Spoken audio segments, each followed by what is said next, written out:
Arriving to college freshman year is a scary yet exciting time. You're on your own for the first time in your life, you're in an unfamiliar setting, and you're surrounded by people you've never seen before. Did I mention it can be scary? One thing I think we have all experienced when leaving for college is saying goodbye to our friends from home. How do you maintain your relationships with these people closest to you once you've split apart? One Cabrini Sr., Sam Hollowell, shares his input. What were some of the concerns or fears you had for your friendships when you left for college? Some of the concerns or fears I had when it came to my friendships when I left for college was that I was going to be replaced. I had a lot of friends. I had a lot of good friends. But you meet new people in college. Sometimes they're very similar to your friends at home. Sometimes they're completely different from your friends at home. And sometimes different is what you're looking for. But I was most worried about being replaced by people I've never met before, and then friendship that I had built over 6 years, because I met most of my friends in middle school. Friendships that I'd built over 6 years would be torn down in the matter of 6 months. What have you done or steps have you taken to maintain these relationships? Could you have done more, you think?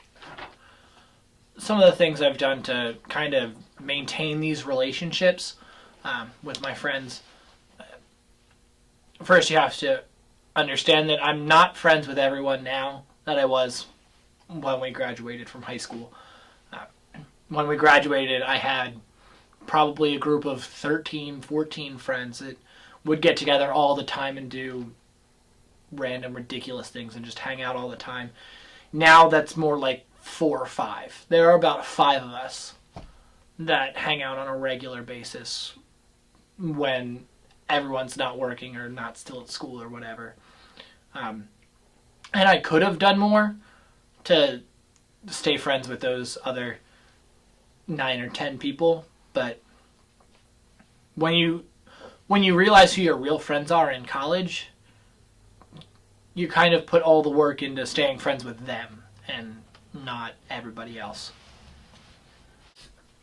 With trying to maintain these relationships, could you explain a little bit, did you feel you put more of an effort than your other friends into sustaining these relationships, or vice versa? If you could explain a little bit. In regards to maintaining the relationship, I mean, some of my friends who I didn't consider good friends considered me a good friend. So in that respect, they put in all the work, and I guess I let it happen. But there were times where my best friend would call me, and I'd be at rehearsal. Surprise. I'd be at rehearsal, and I couldn't talk. And then I had homework, so I couldn't call him back till 1:30 in the morning. But there would also be the times where I would call somebody and need to talk to somebody, and I wouldn't get a return phone call till 1:30 in the morning either. It comes down to understanding. If you understand that your buddy's going to be MIA for a week, that's fine. It's not because he forgot about you. It's because he's been so busy or whatever. But yeah, there were times where I felt like I was putting my all into it and wasn't getting anything back, and there were times where I knew somebody was putting in their all, and guess I stopped caring. Are there factors that you feel you simply have no control over that have affected your relationships? Please explain. There are always things beyond your control when it comes to maintaining friendships. The biggest one that you really don't have any control over is distance. For instance, my 2 best friends, one went to Penn State, dropped out, got a job, moved back home, got another job, got promoted a bunch of times, and now is an operations manager at a hotel in Connecticut, about 200 miles away. My other best friend went to the University of Delaware, graduated, came home. So I get to see Chris, who's home, whenever I want to. He's actually a student here now at Cabrini, getting his teaching certification. But there are just things that you can't control. But distance would have to be the biggest one. We were just like, well, I can't do anything about that. Another one is just like life events. Things just happen. And you either roll with it and accept the fact that things are going to happen, and it's going to suck sometimes, and it's going to be hard, but they're friends for a reason. So you stick with it. When you entered college as a freshman and were starting a new chapter in your life, did you have any difficulties adjusting, not having your best friends who you saw on a daily basis not with you by your side? When I came into college as a freshman, it wasn't so hard for me because I came in 2 years after I graduated high school. So the adjustment to make for not having my friends around all the time, like my friends from high school around all the time, happened while they were at college and I was still at home. So coming into college, did I miss my friends? Sure. Would freshman year have been easier, better, more fun, etc. if they were around here more? Absolutely. Did it really hurt my freshman year that they weren't around? Not overly. I mean, you do what you can, you make friends. College is college. You can either sit in your room and complain about it, or you can go out and make friends. And finally, how have your relationships with your friends evolved after being apart for some while? Would you say they've gotten better, worse, or has these relationships remained the same? After being apart for a while, my friendships have evolved into much more understanding friendships. In high school, it was always the petty, well, why wasn't I invited? Well, why was she invited and I wasn't? Why were they there and I wasn't there? You're really going to invite them? All that nonsense. But now it's kind of like my buddy who lives in Connecticut will text me saying, I'm going to be home.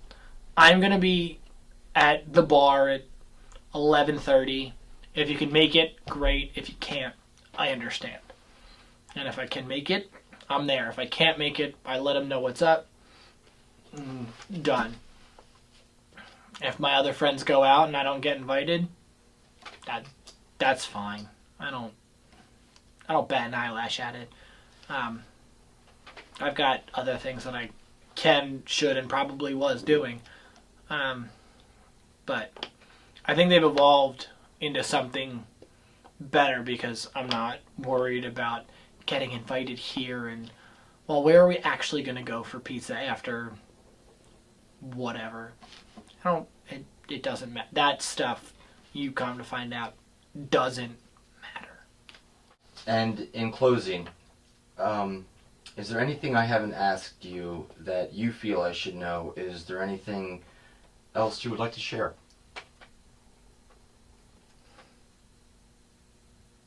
Yeah. There is something else I'd like to share. In college, you hang out with a lot of people. You go to a lot of parties. Find out who your real friends are, whether they're from high school, whether they're from college, whether you meet them while you're in college, but they don't go to Cabrini with you. Doesn't matter where they're from. Find real friends. Find real good friends. Find good, real friends. Hey, dude, heard your phone died? After our interview, Sam decided to call one of his best friends from home, a friend he hasn't spoken to in a while. You work the funkiest hours in the entire world. I wouldn't even be surprised if you were working now. McFly's birthday was yesterday. I don't know if you texted her. Probably didn't because your phone's dead. But I hope you wrote on her Facebook wall. If you, by magical chance, get this, I'll Facebook it to you as well. If for some unknown reason you are in the Philadelphia area in the next 48 to 72 hours, you have to let me know because we're going out, McFly included. And we're going to get her a little drunk face, which is fine. She just doesn't know what's going to happen yet. I hope things in Connecticut are treating you well. Talking on the phone doesn't always do the trick. Sometimes, the only way to satisfy your relationship fix is simply being together. We have the worst British accents in the world.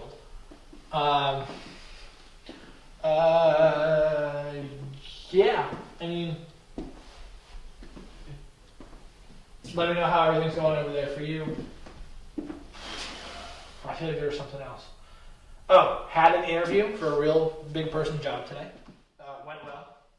One of the best things about friendship is the ability to share all of your feelings and everything that's going on in your life with someone who isn't just listening, but caring.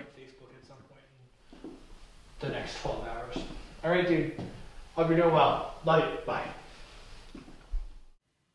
Sam was kind enough to share with me a personal item of his, a small trinket that represents a huge friendship.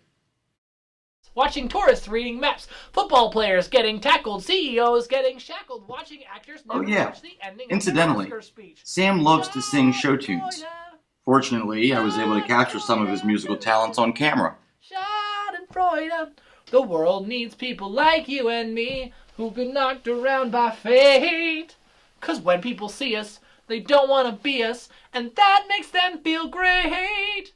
We provide Okay, Sam, I think the audience has heard enough. to society, you and me. Sam? Making the world a better Sam, place please. to be SCHADE and FREUDE. Thank you. I'm happy just being with you. Oh, you have got to be kidding me, Sam. What does it matter Fine. to me? What Anyway, you do in bed friendships with are hard, guys? especially when you are apart from one another. But if you put in the effort and stay positive, that special bond will only get stronger. But I'm not gay. For the love of God, please do not start again.